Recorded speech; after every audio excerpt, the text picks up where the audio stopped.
கர்த்தரநாமத்துக்கு சோத்திரம். நான் வில்லிவாக்கத்துலேருந்து வரேன். என்னுடைய மருமகளுக்கு நல்லபடியாக பிரசவம் கொடுத்தாரு ஆண்டவர். நல்லபடியாக குழந்தை பிறந்தது.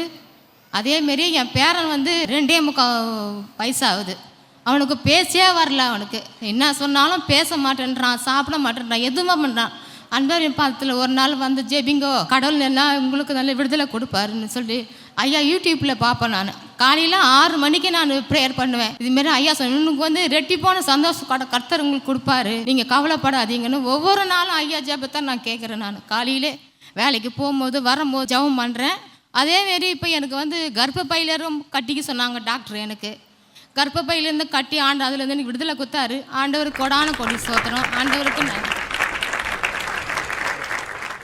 இனிய சாட்சியாக நிறுத்தினேன் தேவனுக்கு கொடான கொடி ஸ்தோத்திரம். நவம்பர் மாதம் மகளுக்கு திருமணம் வச்சுருந்தேன். அக்டோபர் மாதம் பிரதர்கிட்ட ஜெபம் பண்ணேன். என்கிட்ட சுத்தமாக பணம் இல்லைன்னு சொல்லிட்டு பிரதர்கிட்ட ஜெபம் பண்ணேன். அவங்க சொன்னாங்க எவ்வளோ மகள் இருக்குன்னு சொன்னாங்க. என்கிட்ட 90,000 ரூபா தான் இருக்குது. திருநெல்வேலியில் கல்யாணம். இங்கேருந்து எல்லாத்தையும் திருநெல்வேலியில் கூட்டிகிட்டு போயிட்டு கல்யாணம் முடிச்சு திருப்பி ரிசப்ஷன் இங்கே சென்னைக்கு கூட்டிகிட்டு வரணும். அப்போ என்கிட்ட இருக்கிற அமௌண்ட்டு தான் இவ்வளோ தான் அமௌண்ட் இருக்கிறதான்னு சொன்னேன். அப்போ அவங்க சொன்னாங்க மகள் நீ கவலைப்படாதுன்னு இருக்கிறது நீ மீதி எடுப்பாயின்னு சொன்னாங்க. எனக்கு பிரமிக்கத்தக்க இருந்துச்சு. அந்த வசனத்தை பிடிச்சி நான் அதிகாலையில் இருந்துச்சு 4 மணிக்கு ஜெபம் பண்ணுவேன். அப்போ நான் சொல்லுவேன் ஏசப்பா நீங்கள் கொடுத்த வார்த்தை ஆண்டவர் இது, நீங்கள் இருக்கிறத மீதி எடுப்பேன்னு சொன்னீங்களே, நீ கடன் கொடுப்பா, நீ கடன் வாங்காத இருக்கு, நான் கடன் வாங்க மாட்டேன் ஏசப்பா, நீங்கள் தான் திருமண காரியத்தை எப்படி நடத்தி கொடுக்கணும்னு சொல்லி நான் ஜெபம் பண்ணேன்.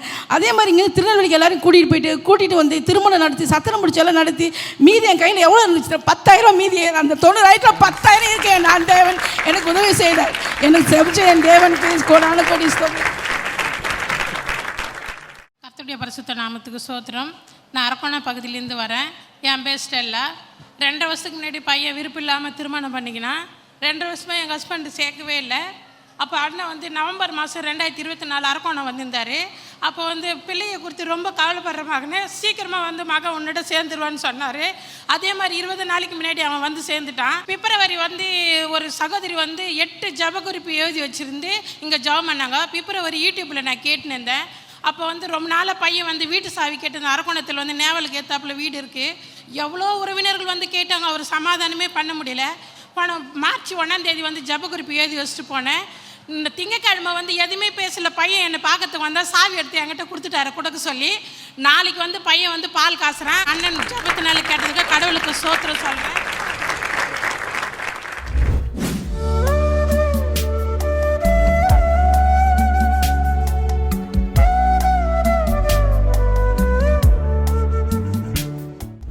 கிறிஸ்துவுக்குள் மிகவும் பிரியமான எனதருமை சகோதர சகோதரிகளே, நம்மை சிருஷ்டித்தவரும் நம்மை உண்டாக்கினவரும் நம்மை ஒருபோதும் மறந்து போகாதவருமாகிய இயேசு கிறிஸ்து இணையற்ற நாமத்தினால உங்கள் எல்லாரையும் வாழ்த்தி ஆசீர்வதிக்கிறேன். அல்லேலூயா.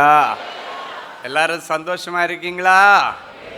கர்த்தர் இன்னைக்கு என்ன மங்கள வார்த்தை வச்சிருக்கிறாரு எடுத்து வாசிங்க. ஏசாயா தீர்க்கதரிசியின் புஸ்தகம் 55ஆம் அதிகாரம் 3வது வசனம் இப்படியாய் சொல்லுகிறது. வாசிக்கலாமா? உங்கள் செவியை சாய்த்து, நீங்கள் செவியை சாய்த்து என்னிடத்தில் வாருங்கள், என்னிடத்தில் வாருங்கள், கேளுங்கள், கேளுங்கள், அப்பொழுது உங்கள் ஆத்துமா பிழைக்கும், உங்கள் ஆத்துமா பிழைக்கும்.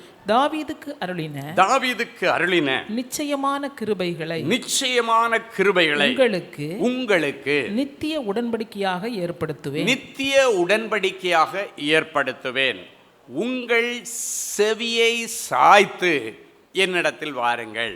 அப்படின்னா என்ன தெரியுமா? நீங்கள் ஆண்டவரிடத்தில் வரும்பொழுது ஆண்டவருடைய சத்தத்தை கேட்குற அளவுக்கு உங்களுடைய செவியை கவனமாய் கவனிக்க செய்து டியூன் பண்ணி அழகாக கொண்டு ஆண்டவரிடத்தில் வரணும். ஆண்டவர் பேசுகிற நேரத்தை மிஸ் பண்ணிடக்கூடாது. ஆண்டவர் பேசுகிற ஒவ்வொரு வார்த்தையிலும் ஒரு அற்புதம் நடக்கும். சில நேரங்களில் பிள்ளைகள் மனவேதனையோடு வருவாங்க. அவங்களுக்கு ஜெபிச்சு முடித்து அவங்க அனுப்பலான்னு நினைக்கும் போது அவங்க அப்போ தான் கேட்பாங்க, ஐயா எனக்கு ஒரு மங்கள வார்த்தை வேணும்னு சொல்லுங்கள். ஏற்கனவே மங்கள வார்த்தை சொல்லி முடிச்சிருப்போம். அப்போ பாருங்கள், அவருடைய செவிகள் ஆண்டவர் சொல்லுகிறதை கேட்க முடியாத அளவுக்கு நம்முடைய பிரச்சனைகள் தான் நம்மை ஆண்டவரை விட்டு வெளியேற்றுகிறது. என் அன்பு தேவனுடைய பிள்ளைகளை, இன்னைக்கு அந்த பிரச்சனைகளுக்கு ஃபுல் ஸ்டாப் வச்சா அழகாக நன்றி சொல்கிறதுக்குன்னே வருவீங்க. அவர் சொல்றாரு, உங்கள் செவியை சாய்த்து கொண்டு என்னிடத்திலே வாருங்கள், அந்த கேளுங்கள் அப்படின்னு சொல்ல. முதல்ல வாருங்கள், வாய் திறந்து கேளு அப்படின்னு ஆண்டவர் சொல்றாரு. நம்ம கேட்கணும்னு ஆண்டவர் ஆசைப்படுகிறார். பொதுவாக நம்ம ஊரில் ஒரு பழமொழி சொல்லுவாங்க, அழுற பிள்ளை தான் பால் குடிக்கும். ஏன்னா அழ ஆரம்பிச்சாச்சுனாலே இந்த தாய்க்கு தெரியும் பிள்ளைக்கு பசி எடுத்துருச்சு. அப்போது உங்களுக்கு தேவை இருக்குது, பசி இருக்குன்னா நீங்கள் ஆண்டவருடைய சமூகத்திலே பேசுகிற, ஆண்டவரிடத்திலே கேட்கிற, ஆண்டவருடைய சமூகத்திலே கண்ணீர் விட்டு அழுகிற ஒரு நல்ல அனுபவத்தை நீங்கள் கொண்டு வந்தீங்கன்னா அப்பொழுது உங்கள் ஆத்மா பிழைக்கும். இன்னைக்கு உங்களுடைய வாழ்க்கை நாளுக்கு நாள் பின்தங்கிட்டு போயிருக்கா? நாளுக்கு நாள் அழிவின் பாதையில் போயிட்டு இருக்கிறீங்களா? சிலர் சொல்கிறத பார்த்துருக்கிறேன், நாளுக்கு நாள் என் லைஃபு பின்னோக்கி தான் போயிட்டுருக்கு, முன்ன நகர்ந்த பாடில்லை. ஒரு அடி எடுத்து வச்சா 4 அடி சறுக்குது, ஒரு ஸ்டெப்பு முன்னேறினா 4 ஸ்டெப்பு பின்னால் இழுக்குது, முன்னேற முடியலை, நாளுக்கு நாள் அழிவை நோக்கி ஓடுகிறேன், நாளுக்கு நாள் மரணத்தின் பள்ளத்தாக்கை நோக்கி நகர்ந்து கொண்டிருக்கிறேன், நாளுக்கு நாள் கடன் என்ன உச்சக்கட்ட பிரச்சனைக்குள்ளால் என்னை இழுத்து கொண்டு போகிறது, நாளுக்கு நாள் ஒரு முன்னேற்றம் வரேன்னு பார்த்தா நாளுக்கு நாள் அழிவை காண்கிறேன்னு சொன்னால், இன்னைக்கு ஆண்டவர் சொல்ற அழிவை காணாதபடிக்கு ஆண்டவரோடு நீங்கள் வந்து சேர்ந்து விடுங்கள். ஆண்டவர் இருக்கும் பொழுது அழிவை காண முடியாது. அன்றைக்கு மார்த்தாளும் மரியாளும் சொன்னார்கள், ஆண்டவரே நீங்கள் மட்டும் இங்கே இருந்திருந்தா என்னுடைய சகோதரனாகிய லாசர் மரித்திருக்க மாட்டான். அப்படின்னா என்ன அர்த்தம்னா, ஆண்டவர் இல்லாத நேரம் பார்த்து இந்த கஷ்டம் வந்துருச்சு, அழிவு வந்துருச்சு அப்படின்னு அர்த்தம். அப்போது இன்னைக்கு பிறகு உங்களையும் ஆண்டவரையும் பிரிக்கிற எந்த காரியமாக இருந்தாலும் தூக்கி உங்ககிட்டேருந்து மூட்டை கட்டி வெளியே போட்டுட்டு நீங்கள் ஃப்ரீயாக போனீங்கன்னா உங்கள் வாழ்க்கையில் ஒரு ஜெயத்தை பார்க்க முடியும். ஹல்லேலூயா! உங்கள் ஆத்துமா பிழைக்கும். பிரியமானவனே, பிரியமானவளே, உன் ஆத்துமா வாழ்வது போல நீ எல்லாவற்றிலும் வாழ்ந்து சுகமாயிருப்பாய், உன் ஆத்துமா வாழ்ந்திருக்கும் என்று ஆண்டவர் சொல்லுகிறார். என் அன்பு தேவனுடைய பிள்ளைகள், அது மட்டும் இல்லை, ஆண்டவர் சொல்கிறாரு, உன் ஆத்துமா பிழைக்கும், தாவீதுக்கு அருளின நிச்சயமான கிருபைகளை உங்களுக்கு நித்திய உடன்படிக்கையாக கொடுக்கிறேன். அப்படின்னா இன்னைக்கு உங்களுக்கும் ஆண்டவருக்கும் இடையில ஒரு உடன்படிக்கை, ஒரு அக்ரிமெண்ட், ஒரு காவனன்ட் என்ன அப்படின்னு பார்த்தீங்கன்னா, ஆண்டவர் தாவீதுக்கு கொடுத்த நிச்சயமான கிருபைகளை உங்களுக்கு தருவாராம். சவுலுக்கு கொடுத்த கிருபையை தருவேன்னு சொல்ல, ஏன் தெரியுமா? அது எடுக்கப்படுகிற கிருபை. சவுலிடமிருந்து கிருபை எடுக்கப்பட்ட பொழுது அழிவு வந்தது. ஆனால் ஆண்டவர் தாவீதுக்கு கொடுத்த நிச்சயமான கிருபைகளை உங்களுக்கு கொடுத்தா அங்கே வாழ்வு பிறக்கும். ஆடு மேய்ச்சிட்டு இருந்த தாவீது அரசனானதனுடைய ரகசியம் என்ன? ஆண்டவர் அவனோடு கூட இருந்தார். வேதம் சொல்லுகிறது, தாவீது நாளுக்கு நாள் விருத்தி அடைந்தான், சேனைகளின் கர்த்தர் அவனோடு இருந்தார். இன்னைக்கு பிறகு உன் வாழ்க்கையில் நாளுக்கு நாள் முன்னேற்றம் வேணும்னா சேனைகளின் கர்த்தரை உன் கூட நீ தக்க வைத்துக்கொள். ஆண்டவர் உன் இருதயத்தில் சொகுசா தங்கணும். அவர் உங்கள் பாளையங்களிலே உலாவுகிறபடினால் உங்கள் பாளையம் எப்பொழுதும் சுத்தமாக இருக்கணும். ஆண்டவர் தங்குகிற உன் வீடும் சுத்தமாக இருக்கணும், உன் வியாபார ஸ்தலம் சுத்தமாக இருக்கணும், ஆண்டவர் தங்குகிற உன்னுடைய சரீரமும் சுத்தமாக இருக்கணும். ஹல்லேலூயா! ஆமாம், அந்த சுத்தத்தை இன்னைக்கு நீங்கள் ஆண்டவருக்கு கொடுத்தீங்கன்னா, அந்த பரிசுத்தத்தை நீங்கள் கொடுத்தீங்கன்னா கர்த்தருடைய வாழ்க்கையில் பெரிய காரியங்களை செய்வார். இந்த யாபேஸ், அவனுக்கு பேர் வைக்கும்போது அவங்க அம்மா யாபேஸ்னா துக்கம், ஏய் துக்கம் எங்கே வா அப்படின்னு கூப்பிட்டா எப்படி இருக்கும்? ஆமேன். ஆனால் அவன் அந்த அந்த துக்கத்தை சந்தோஷமாக மாத்திர இஸ்ரவேலின் தேவனை பார்த்து, எங்கள் அம்மா இப்படி பேர் வச்சாங்கன்னு அவன் ஒரு நாள் ஆண்டவரிடத்தில் புலம்பல. மாறாக இவங்க எல்லாம் என்ன துக்கன்னு பேர் வச்சிருக்காங்க ஆண்டவரே, ஆனால் இவங்க முன்னால் என்னை எப்படி ஆசீர்வதிக்கணும்னு ஒரு விண்ணப்பம் வச்சான். தேவரீர் என்னை ஆசீர்வதியும், என் எல்லைகளை எல்லாம் விரிவாக்கும், உமது கரம் என் கூடவே இருக்கட்டும், என் பேரு முக்கியம் அல்ல, உமது கரம் தான் எனக்கு முக்கியம், உமது கரம் என்னோடு இருக்கட்டும், தீங்கு என்னை துக்கப்படுத்தாதபடிக்கு விலக்கி காத்தருளும் என்று அவன் வேண்டிக் கொண்டான். அவன் வேண்டினதை கர்த்தர் அவனுக்கு கொடுத்தார். என்ன நடந்தது? மற்ற சகோதரர்களை பார்க்கிலும் கர்த்தர் அவனை கனப்படுத்தினாராம். ஹல்லேலூயா! என் அன்பு தேவனுடைய பிள்ளைகளே, உன்னுடைய சூழ்நிலையை பார்க்காதே, உன் பெயரை பார்க்காதே, என் ஆண்டவரை நோக்கி பார், நீ பிழைத்திருப்பாய். ஆண்டவரிடத்தில் வரும் பொழுது நல்ல கவனமான செவிகளோடு, நல்ல ஆண்டவருடைய வார்த்தைகளை நீ உன்னிப்பாய் எடுத்து உன்னுடைய நல்ல விதத்திலே உன்னுடைய நல்ல இருதயத்திலே விதைத்து அது உள்ளுக்குள் இருந்து 30, 60, 100 கனி கொடுக்கத்தக்கதாக உன்னுடைய இருதயத்தை பண்படுத்துகிற அதுதான் செவியை சாய்க்கிறது. யாபேஸ் அவனுடைய சூழ்நிலையை பார்க்கவில்லை, என் ஆண்டவரை பார்த்தான். இன்னைக்கு சூழ்நிலையை பார்க்காதீங்க, சூழ்நிலையை மாற்றுகிற, சூறாவளி காற்றை மாற்றுகிற, கொந்தளிப்பை அடக்குகிற என் ஆண்டவரை நோக்கி பார். அவரை நோக்கி பார்த்த முகங்கள் பிரகாசம் அடைந்தது, அவைகள் வெட்கப்பட்டு போகவில்லை. ஹல்லேலூயா. இதுக்கு மேல நீங்க யாரும் வெட்கப்பட்டு போக மாட்டீங்க. ஆண்டவர் உங்களை தலை நிமிர பண்ணுவார். ஹல்லேலூயா. அவர் தலை நிமிர செய்கிறவர். தாவீது சொல்கிறான், ஆனாலும் கர்த்தாவே நீர் எனக்கு கேடகமும் நீர் எனக்கு மகிமையும் நீர் என் தலையை நிமிர பண்ணுகிறவருமாயிருக்கிறேன்.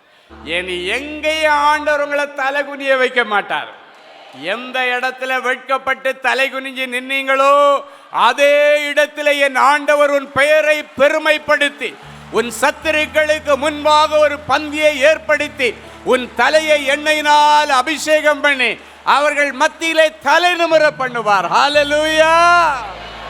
என் அன்பு தேவனுடைய பிள்ளைகளே, இன்னைக்கு வரும்போது ஆண்டவரே எல்லாரும் என்ன அற்பமா நினைக்கிறாங்கப்பா, எல்லாருக்கும் நான் ஒரு கிள்ளுக்கீரை மாறிட்டேன் ஆண்டவர், ஊருக்கே நான் பாட்டும் பழமொழியுமா மாறிட்டேன் ஆண்டவர், அவங்களுக்கு நான் எந்த கேடும் பண்ணல ஆண்டவரே, ஆனாலும் எனக்கு தீமை தான் நினைக்கிறாங்க ஆண்டவரே, அவங்களுக்கு எந்த கேடும் பண்ணல ஆனாலும் என் பேரை போய் தூற்றி என் பேரை கேவலப்படுத்திட்டு இருக்காங்க ஆண்டவரே. இதெல்லாம் நீங்க கண்ணீரோடு வந்திருந்தீங்கன்னா இந்த அழுகையின் பள்ளத்தாக்கை உருவ கடந்து போகிற நாளாக இந்த வேளையை கர்த்தர் உனக்காக தருகிறார். அழுகையின் பள்ளத்தாக்கை உருவ நடந்து கடந்து போவீர்கள் என்று ஆண்டவர் சொல்லுகிறார். உன் வேதனை யாரும் புரியுமோ புரியாதோ என் ஆண்டவருக்கு புரியும். உன் வியாதியும் அவருக்கு தெரியும், உன்னுடைய பலனும் அவருக்கு தெரியும், உன் பலவீனமும் அவருக்கு தெரியும். நீ வாழ்வதற்காக பிறந்தவள், நீ அழிவதற்காக பிறந்தவள் அல்ல. நான் வாழ்ந்து என்ன பிரயோஜனம், நான் யாருக்குமே பிரயோஜனமற்ற ஒரு பாத்திரமா இருக்கிறேன் என்று சொல்லிக் கொண்டிருக்கிறாயா?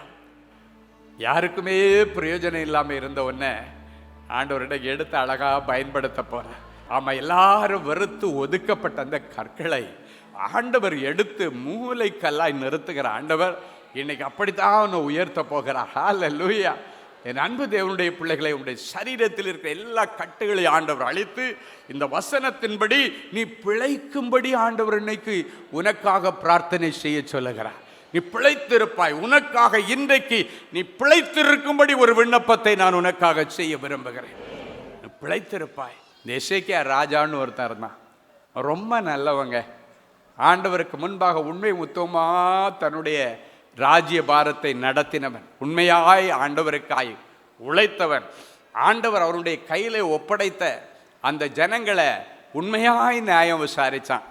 ஆனா ஒரு நாள் ஆண்டவர் அவரிடத்துல சொல்றாரு, நீ இந்த உலகத்துல வாழ்ந்த நாட்கள் முடிவுக்கு வருகிறது, அதனால வீட்டு காரியத்தை எல்லாம் ஒழுங்குபடுத்த. அவனுக்கு மனசுல ஒரே துக்கம், என்ன ஆண்டவரே, நான் உங்களுக்கு முன்னால் உண்மையாக தானே இருந்தேன். சின்ன வயசு, அப்போ அவனுக்கு 39 வயசு தான். அந்த பட்டியலை பார்த்து பைபிளில் நடந்த அந்த சம்பவங்களை எல்லாம் பார்த்து கணக்கு போட்டால் அவனுக்கு 40 வயசு கூட ஆகலை. அவனுக்கு கல்யாணம் ஆச்சு, அவனுக்கு குழந்தை கூட இல்லை. ஆண்டவர் அவனை எடுத்துக்கொள்ள போகிறேன் என்று சொல்லும் பொழுது அவனுக்கு குழந்தை இல்லை. அப்படிப்பட்ட நேரத்தில் சொல்கிறார், வீட்டு காரியங்கள் எல்லாம் ஒழுங்குபடுத்துன்னு சொல்கிறார். என் அன்பு தேவனுடைய பிள்ளைகளே, எப்படி இருக்கு அவனுக்கு யோசித்து பாருங்க. இன்னும் எனக்கு பெயர் சொல்லக்கூடிய அளவுக்கு ஒரு சந்ததி கூட இல்லையே என்று நினைக்கிற நேரத்தில் ஆண்டவர் உன்னை நான் எடுத்துக்க போகிறேன்னு சொன்ன உடனே அவன் என்ன பண்ணான் தெரியுமா? சுவர் பக்கமாக திரும்பி கர்த்தாவேன்னு அழ ஆரம்பித்தான். கர்த்தாவேன்னு அழுகிறான். அப்படியே பைபிள் எழுதுகிறான், கர்த்தாவே, நான் உமக்கு முன்பாக உண்மையா நடந்தனே, மன உத்தமா நடந்தனே என்பதை கொஞ்சம் நினைச்சு பார்க்க கூடாதான்னு கேட்டான். இன்னைக்கும் ஒருவேளை உங்கள் சரீரத்தில் ஏதாவது மரணத்துக்கு ஏதுவான வியாதி இந்த எசேக்கியா ராஜாவுக்கு இருந்தது போல இருந்ததுன்னா இன்னைக்கு முதல்ல உங்களை நீங்கள் பரிசுத்தம் பண்ணிக்கொள்ளுங்க. அதுக்கு பிறகு ரைட் ராயில கேளுங்க, ஆண்டவரே என்னை பரிசுத்தம் பண்ணிட்டேனே, இப்போ நான் உண்மையும் உத்தவமாக நான் வாழப்போகிறேன் ஆண்டவரே, இதை கொஞ்சம் மனசில் வச்சுக்க கூடாதான்னு சொன்னா, அந்த அழகான வசனம் சொல்லுகிறது, அவா கர்த்தாவேன்னு கூப்பிட்டு சொன்னான். என்னுடைய ஆயுசு வருஷங்களை கூட்டுங்கன்னு சொல்லலை. ஏசாயா 38:5-6 அவன் சொல்லுகிறான், உன் விண்ணப்பத்தை கேட்டேன் என்று கர்த்தர் சொல்லுகிறான். அவன் என்ன விண்ணப்பத்தை பண்ணுனா, ஆண்டவரே உமக்கு முன்பாக உண்மை முத்தமாய் நடந்தேன் என்பதை நினைத்தரலும். ஆண்டவர் நினைச்சு பார்த்துட்டு யோசிக்கிறார், ஆமா இல்லை ரொம்ப உண்மையா இருந்தானே, சரி இவனுக்கு கொஞ்சம் வருஷம் கூட வாழட்டும், இவனுக்குன்னு ஒரு சந்ததியை கொடுப்போம் அப்படின்னு சொல்லி ஆண்டவர் அவனுக்கு 15 வருஷத்தை கூட்டி கொடுத்தாராம். உன் கண்ணீரை கண்டேன், உன் விண்ணப்பத்தை கேட்டேன், 15 வருஷம் கூட்டுவேன், அசீரியா ராஜாவின் கைக்கு தப்புவிப்பேன், இந்த நகரத்திற்கு நான் ஆதரவாயிருப்பேன். அவன் கேட்டது ஒன்னே ஒன்று, ஆண்டவரே உமக்கு முன்னால நான் உண்மை முத்தமா இருந்தேன்னு அதை நினைச்சு பாருங்கன்னு ஒரே காரியம் சொன்னான். ஆனால் ஆண்டவர் 5 ஆசீர்வாதங்களை அவனுக்கு கொடுத்தார். என்னெல்லாம் சொல்றாரு ஆண்டவர்? உன் விண்ணப்பத்தை நான் கேட்டப்பா. இன்னைக்கு ஆண்டவர் தீர்க்க தரிசனமா சொல்றாரு, உன் மனசுல என்னென்ன விண்ணப்பங்களை நீ எதிர்பார்த்துட்டு வந்தியோ அந்த விண்ணப்பங்களை என் ஆண்டவர் கேட்டார். உன் பிள்ளையை குறித்து நீ கொண்டு வந்த விண்ணப்பமாக இருக்கலாம், உன் வியாபாரத்தை குறித்ததாக இருக்கலாம், உன்னுடைய வெளிதேசத்து பயணத்தை குறித்ததாக இருக்கலாம், உன்னுடைய விசாவை குறித்ததாக இருக்கலாம், ஏன் உன்னுடைய பிளட் ரிப்போர்ட்டை குறித்த ஒரு காரியமாய் கூட இருக்கலாம். ஏதோ ஒன்று நீ ஆண்டவரிடத்திலே விண்ணப்பித்துக் கொண்டிருக்கிறாய். உன்னுடைய அழுகைக்குள்ளே கிடந்த எல்லா விண்ணப்பங்களையும் என் ஆண்டவர் கண்டார். உன் கண்ணீரை கண்டேன் என்று சொல்லுகிறார். அவனுடைய கண்ணீரை கர்த்தர் கண்டார். அந்த கண்ணீரை கண்டு காணாம போக்குறவர் அல்ல நம்முடைய ஆண்டவர். அந்த கண்ணீரை கண்டு அதை விசாரிச்சு அந்த கண்ணீருக்குள்ள புதைஞ்சு கிடக்கிற அவளுடைய ஏக்கம் என்ன, அவனுடைய ஏக்கம் என்ன என்பதை ஆண்டவர் அறிந்து சொல்றாரு, உன் கண்ணீரை கண்டப்பா, உன் விண்ணப்பத்தை கேட்டேன். கேட்டுட்டு சொல்றாரு, 15 வருஷம் உனக்கு எக்ஸ்டெண்ட் பண்ணி தரேன், சரியா? அது மட்டும் இல்லை, சொல்றாரு, இதுக்கு முன்னாலே இந்த அசீரியா ராஜான்னு ஒருத்தன் அடிக்கடி உனக்கு குடைச்சல் கொடுத்து உன்னுடைய நிம்மதியை கெடுத்தான். அந்த அசீரியா ராஜா இனி உன் வாழ்க்கையில எழுந்தருளுவதில்லை. வாழ்ற காலங்கள் வரைக்கும் 15 வருஷம் உனக்கு சமாதான வாழ்வு. இதுக்கு மேல எந்த எதிரி முன்னிடத்தில் வருவதில்லை. இன்னைக்கு அதே வார்த்தை ஆண்டவர் சொல்லுகிறார், இன்று கண்ட எகிப்தியனை, உனக்கு குடைச்சல் கொடுத்தவனை இனி தேடியும் காண மாட்டாய், அவனை நீ தேடியும் காண மாட்டாய். ரீபா ஹந்தாலா ரபா, எல்லா தடைகளை கர்த்தர் உடைக்கிறார். அவனை உன்னை விட்டு ஆண்டவர் அப்புறப்படுத்துகிறார். எல்கைக்குள்ளே நீ அவனை பார்க்க முடியாது. உன்னை கொன்னுருவேன்னு சொன்னவனை உன் எல்கையில நீ பார்க்க முடியாது. உன்னை அழிச்சிருவேன்னு சொன்னவனை உன் எல்கையில பார்க்க முடியாது. நீ பிச்சை எடுக்கிறத நான் பார்க்க போறேன்னு சொன்னவனை இனி நீ தேடியும் காண முடியாது. அல்லேலூயா. யாவரும் எழுந்து நின்று கண்களை மூடி ஜெபிப்போம். தாயும் தந்தையும் உன்னை மறந்தால் நான் உன்னை மறக்க மாட்டேன்னு சொன்ன தேவன், என் பிள்ளைகளுடைய விண்ணப்பங்களையும் நீர் மறக்கவில்லை. என் பிள்ளைகளையே நீங்க மறக்கலப்பா. கஷ்டத்தோட வந்திருக்காங்கப்பா, கடனோட வந்திருக்காங்க, வியாதியோட வந்திருக்க. ஏதாவது செய்யுங்க ஆண்டவரே, நீங்க செய்தாதான் போவேன்னு சொல்லுகிற பிள்ளைகளுக்கு இவர்கள் விரும்பினதை கொடுத்து என் பிள்ளைகளை அனுப்பும் ஆண்டவரே. சில பிள்ளைங்க ஆண்டவரே என் பிள்ளைய படிக்க வைக்கணும், ரிசல்ட் வந்த உடனே ஃபீஸ் கட்டணும், ஏதாயிலும் செய்யுங்கன்னு சொல்லி சில பிள்ளைகள் கதறி கொண்டிருக்கிறார்கள். நல்லா படிக்கிற என் பிள்ளைய நான் எப்படியாவது படிக்க வைக்கணும் ஆண்டவரே, ஏதாவது என் பிள்ளைக்கு செய்யுங்கன்னு சொல்லுகிற பிள்ளைகளுக்கு பரத்திலிருந்து ஒத்தாசை வரும் என்று கர்த்தர் சொல்லுகிறார். வானத்தையும் பூமியையும் உண்டாக்கின கர்த்தரிடத்திலிருந்து உன் பிள்ளைய படிக்க வைக்க உன் பணம் வரும், உன் பிள்ளைக்கு கல்யாணத்திற்கான பணமும் வரும், உன் பிள்ளைய வெளிதேசத்திற்கு அனுப்புவதற்கான பணம் வரும். கர்த்தருடைய பர்வதத்திலே அவைகள் எல்லாம் பார்த்து கொள்ளப்படும். ஆண்டவரே இவர்கள் விரும்பினதை கொடுத்து அனுப்பு, தேவைகள் எல்லாம் சந்தியுமப்பா. எல்லா நெருக்கடிகள் மாறட்டும் இயேசுவின் மூலம் பிதாவே, ஆமேன் ஆமேன். ஜெனசிஸ் கிரியேஷன்ஸ் மீடியா அகாடமியில் 3 மாதங்களில் தொழிற்கல்வி சான்றிதழோடு video editing, videography, photography, drone piloting, studio recording, Photoshop, live streaming, live video mixing and live sound mixing ஆகிய தொழிற்கல்விகள் பயிற்றுவிக்கப்படுகிறது. புது தொழில் நுணுக்கங்களுடன் குறைவான கட்டணத்தில் நிறைவான தொழிற்கல்வி பெற்றுக்கொள்ள உங்கள் எதிர்கால கனவை நினைவாக்க எங்களது ஜெனசிஸ் கிரியேஷன்ஸை இன்றே தொடர்பு கொள்ளுங்கள். மேலும் விவரங்களுக்கு 7824850999 என்ற எண்ணை தொடர்பு கொள்ளுங்கள். கிறிஸ்துவுக்குள் அன்பானவர்களே, ஆண்டவராகிய இயேசு கிறிஸ்துவின் இனிய நாமத்தில் அன்பின் வாழ்த்துக்கள்.